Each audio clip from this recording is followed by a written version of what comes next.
Hi, this is Ben. This is Chris. This is Adrian. This is Clive. This is Lisa, and you're listening to the Wood-Fired Oven Podcast with Mark Gostin.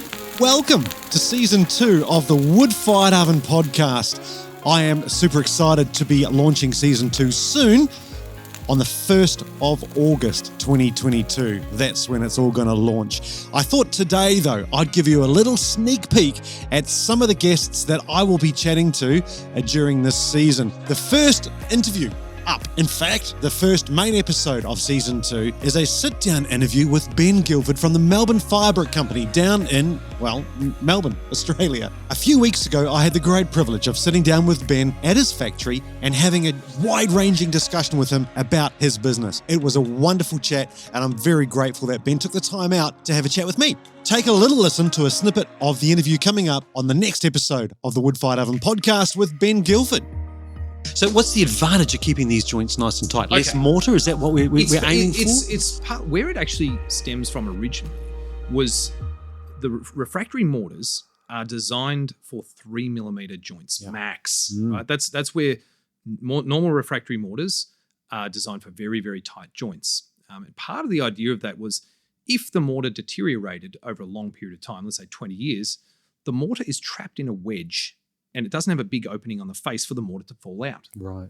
And so that was that's why I like the ovens in Pompeii. Yeah, gorgeous. Which I think you visited. Oh, I have. Have you been there yourself? No, I haven't. No, you must. Oh, okay. I mean, they're gorgeous. Yeah. They're just very special. Well, and they're still standing because they would have put that effort into tight joints. Yeah, so that, over that period of time, if the mortar deteriorated, which the mortar that they would have had probably has, they're still held together because everything's so tight. What we've done, this is interesting. I haven't really talked about this with many people, but we don't need to do tight joints anymore.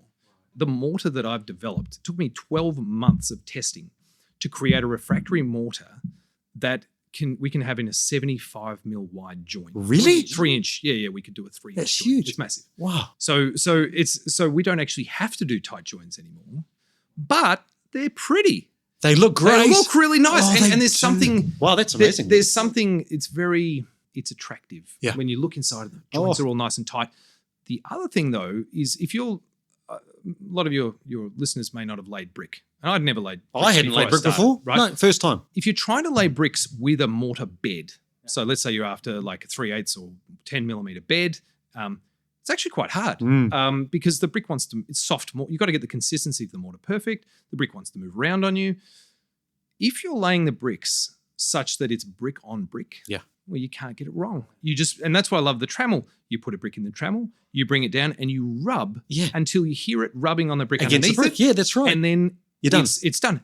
But the thing is, if you do that constantly, you stay level all the way up. You don't start wandering and getting a bit off on the It actually, so there's a practical element to it. So in answer to your question, why keep the joints tight? Back in the day, you had to. Yeah.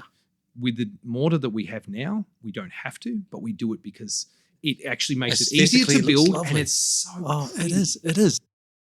I have to say, I learned an awful lot from sitting down with Ben. So stay tuned for the next episode of the Wood-Fired Oven Podcast, where you can hear the full episode interview with Ben. Another lovely fella in the Wood-Fired Oven community is Chris Vozzo.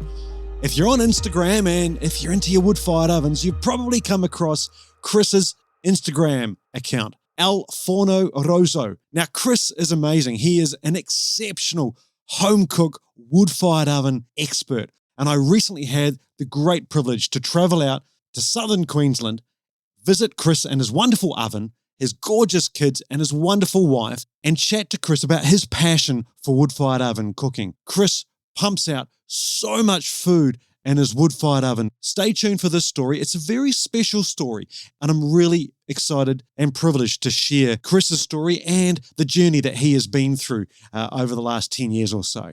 Stay tuned for that. Here's a little snippet for you. Back onto this retained heat, residual heat cooking. So what would be some of the favorite things that you do enjoy cooking like that? I mean, obviously, it's baking bread. It's made for that sort of stuff. Yes, but what other things? What were some of your day two favorite foods to cook? Okay, so sweets. I've really tried to get into that because the kids like bickies and muffins and things like that. So day idea. 2, sometimes it can be a little bit too hot still on day 2, so I'll wait until the afternoon, maybe nighttime when it's down to 190, 180. Yeah, that's a great temp for baking those goodies. Yeah. So Julie and I, we'll make them at nighttime usually because that gives us the first pick. Have the kids gone to bed then? Yeah. That's great. So it's just the two of you baking, and that's quite romantic, actually. It is. It's lovely. Yeah, the fire. How good is that? Yeah. So Julie does enjoy coming out here. Oh, yeah. Did she take much convincing to put a bright red brick oven in your backyard? I think she knew it was coming because I was into this long before we built this. And, I mean, she's got a house. She can have that. Yeah. I'll have the pizza oven. Pretty hard to miss a huge bright red D105 turning up in your backyard. I really appreciate spending a wonderful afternoon with you and your wonderful family, Chris. Really excited to publish this episode soon on season 2 of the Wood-Fired Oven podcast. If you're enjoying this episode, I'd like to invite you to head on over to Facebook and join my Wood-Fired Oven Chronicles Facebook group. Join hundreds and hundreds of wood-fired oven enthusiasts from all around the world as they share their favourite recipes, tips and techniques to supercharge all of our wood-fired oven cooking skills. Head on over to Instagram as well, Marks_wood-fired oven for more information on this podcast. Hello everyone, my name is Sarah and I would like to recommend Tartine Bread by Chad Robertson. During the season, I sit down at my favourite cafe with a bunch of fabulous wood-fired oven cookbooks. I recently asked members of my Wood-Fired Oven Chronicles Facebook group if they would send in their audio recommendations of some wood-fired oven cookbooks that have really left an impression on them. I was inundated with some amazing recommendations from you wonderful fine folks out there. Thanks, Sarah, for sending yours in. I'm really looking forward to hearing more about tartan bread. Here's another one from Jim. Hi, this is Jim Dwyer from Portland, Oregon. I would say one of the best cookbooks I've bought, honestly, in the last 2 decades was one I purchased last year by Gregory Gordeau, Gouret, and it's called Everyone's Table.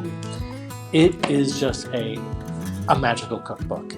Thanks so much, Jim. I'm really looking forward to hearing more about this wonderful book, Everyone's Table, from your audio snippet. One of the great things about hosting a podcast is the privilege of talking to so many wonderful folk and also listening to so many wonderful folk. This season, I'm going to be utilizing audio snippets from you listeners direct into the podcast. So if you've got something to say, if you've got some questions, if you've got some thoughts and some comments that you would like to include on this show, head on over to my website, woodfiredoven.cooking, and at the bottom right-hand corner of every page on the site, you'll see a little microphone icon. Click the icon, probably best to do it via your mobile phone, and record a 2-minute audio snippet for me, and I might just include it on an upcoming episode. So it's been a really busy few months whipping around the country, interviewing some really fine folk and putting together these episodes for season 2. It's going to be quite a long season. The difference with season 1 is that this year, the episodes are going to drop every 2 weeks, every fortnight. Well, that's the plan unless my work gets in the way. Every 2 weeks will be a fresh episode for the Wood-Fired Oven podcast. So stay tuned. If you're not already, consider following or subscribing to the podcast in your favorite app. I really look forward to dropping the next main episode for season 2, the interview with Ben Guilford from the Melbourne Fibre Company on the 1st of August 2022. So stay tuned for that. And in the meantime, stay safe, have fun, and go cook with fire. If you've enjoyed this episode, please make sure you follow the Wood-Fired Oven podcast in Apple Podcasts, Spotify, or your favorite podcasting app. Please consider posting a review on Apple Podcasts, as this really helps the show. Don't forget to check out woodfiredoven.cooking for more tips, tricks, and advice on cooking with fire. You can also see full episode notes and links. You can also post a question which I may feature on the show. I'm also on Instagram, Twitter, and Facebook, so head over to your favorite social platform and get in touch. Thanks again for listening. Catch you next time.